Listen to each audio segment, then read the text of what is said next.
Doctor कमर चीमा, आपका भी बहुत शुक्रिया। मुझे मालूम है कि आपकी कुछ इंगेजमेंट्स भी हैं, तो मैं सबसे पहले तो आपसे ये जानना चाहूँगा कि इस वक्त इंडिया जो कुछ भी करना चाह रहा है, एक तो एक खिसियानी बिल्ली खंबा नोचे वाली मिज़दाक है, किस तरह से आप देख रहे हैं ये जो धमकियाँ इस वक्त तुर्किया को दी जा रही हैं?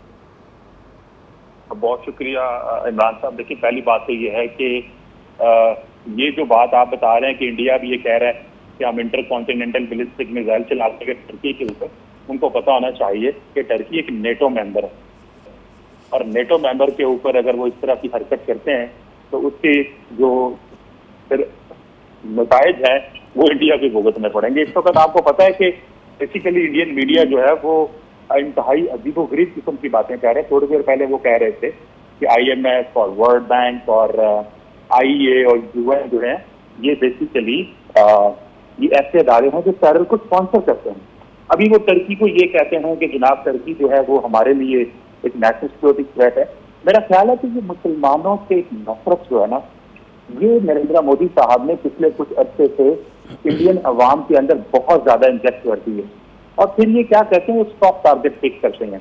ये जो टर्की को उन्होंने सॉफ्ट टारगेट इसलिए फिक्स किया है कि हालांकि मैं आपको मजे की बस बात बताऊं, $5.4 बिलियन की इंडियन एक्सपोर्ट है टर्की में। आप मुझे ये बताएं, और तकरीबन $2.68 बिलियन इम्पोर्ट है वहां से, मतलब 10 बिलियन प्लस, और मेरे ख्याल से 10-12 बिलियन के करीब उनका जो बायलैटरल ट्रेड वॉल्यूम है। जी, 10-12 अरब डॉलर का बायलैटरल ट्रेड वॉल्यूम है। लेकिन मजे की बात यह है कि ये सोसाइटी लेवल पे चीजें कर रहे हैं, पैनिक फैला रहे हैं। लेकिन क्या ऐसी बातें इंडिया चाइना के खिलाफ कर सकता? कल तो चाइना के जहाज इस्तेमाल हुए, लेकिन इंडिया चाइना के बारे में नहीं बोलेगा।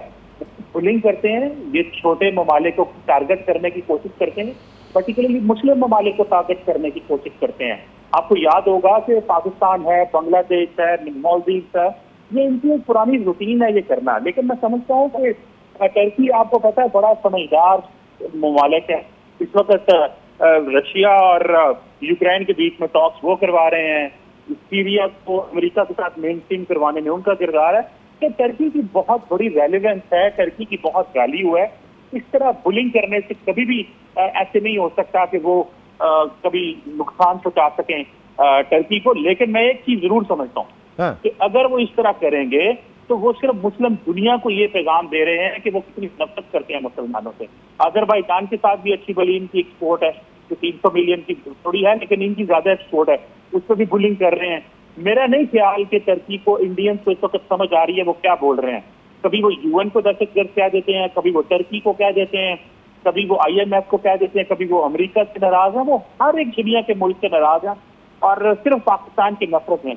नहीं तो ये कितना भारी पड़ेगा? मोदी कह रहे हैं खुद रियासत को, इंडियन जो सॉवरेनिटी है उसको कितना बड़ा भारी पड़ेगा सर?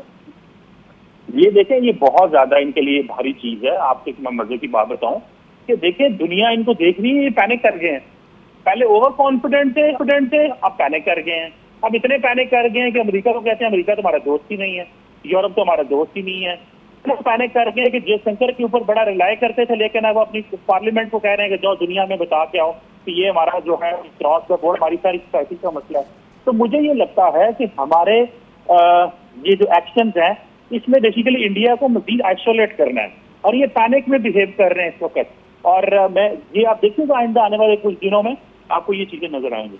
नहीं तो वो एक सवाल मैं और आपसे एक लेना चाहूंगा यहाँ पर, और वो ये कि इस वक्त $1 मिलियन क्वेश्चन यही किया जा रहा है कि जनाब RSS का जो 100 ईयर्स जो है वो सितंबर जो है वो कंप्लीट हो रहे हैं, और मुझे की पूरी कोशिश थी कि जनाब उसमें वो एक ऊंचा पकड़ करके जाए और जो उनकी आइडियोलॉजी है उसको जाके बताए कि हमने ऐसा किया। फिर एक conspiracy theory, I don't know कहाँ तक ये रेलिवेंट है, ये भी कही जा रही है कि 75 साल की एज लिमिट है, उसके बाद RSS के अंदर कोई पोजीशन जो है वो नहीं ली जा सकती ऑफिस होल्ड, चाहे वो इंडियन प्राइम मिनिस्टरशिप के हवाले से भी हो, जो उनका अपना कायदा है। और 74 ईयर्स के इस वक्त मोदी हो चुके हैं, तो वो ये चाह रहे थे पाकिस्तान के साथ ये सारा एडवेंचर करके और फिर RSS का जो फंक्शन है वहां पर जाके उस आइन में तरमीम की जाए और एक अगली टर्म भी जीती जाए।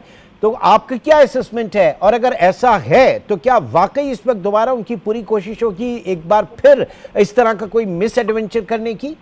डॉक्टर साहब देखिए, फ्रैंकली स्पीकिंग मुझे ऐसे लगता है कि इंडिया जो है ना, नरेंद्र मोदी इस वक्त आरएसएस से भी ऊपर जा चुके हैं, क्योंकि नरेंद्र मोदी की जो एक्सेप्टेंस है वो आरएसएस में भी है, ओवरऑल इंडिया के अंदर भी है, और इंडिया जो डियास्पोरा जो बाहर है, जो कि आरएसएस का मेंबर नहीं, उसके अंदर भी है।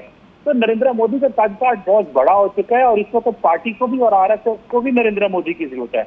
और जो मोहन भगवत है उनको भी साइडलाइन कर दिया गया है पिछले कुछ अर्से में, आप नोट करें, जो आरएसएस चीफ है। तो मेरा ख्याल है कि जो नरेंद्र मोदी के लिए चीज इंपॉर्टेंट है कि वो चाहते हैं कि वो कॉन्टिन्यूसली एक ही काम करें, कि वो एंटी पाकिस्तान रैंट, मुसलमानों के खिलाफ जो एक कैंपेन है वो चलाते रहें, और at the end of the day ये उनको एक नेशनल यूनिटी देती है। तो वो अपनी इस कैंपेन में लगे रहेंगे। आरएसएस जो है वो अमूमन आरएसएस को उन्होंने साइडलाइन किया हुआ है मेन पावर स्ट्रक्चर के अंदर से।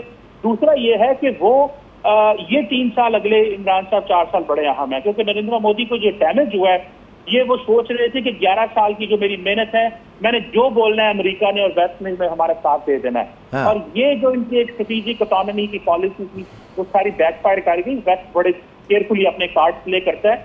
हर रोज जिस तरह ट्रंप साहब बातें कर रहे हैं कि अब इंडिया मुझे ये कह रहा है कि मैं 0 टैरिफ भी तुम्हें देने को तैयार हूँ, इंडियंस बड़ी एम्बैरेसमेंट महसूस करते हैं। इंडियंस देखिए चाइना के खिलाफ नहीं बोल रहे, हाँ। अमेरिका के खिलाफ नहीं बोल रहे, तो वो सिर्फ कमजोर मुल्क को टारगेट करते हैं, पर उनको पता नहीं है कि टर्की इतना ताकतवर मुल्क है, नेटो का मेंबर होने के नाते, और इसकी कितनी रेलिवेंस है कि आइंदा आने वाले दिनों में डिप्लोमेसी में इंडिया की कोई रेलिवेंस नहीं रहेगी जितनी टर्की की रेलिवेंस है। तो हमें दुनिया में सपोर्ट किया गया है। मैं समझता हूं कि हमें इस चीज को अहमियत देनी चाहिए। बहुत बहुत शुक्रिया। डॉक्टर कमर चीमा इस आम तरीन मौजू पे अपना तजिया पेश कर रहे थे।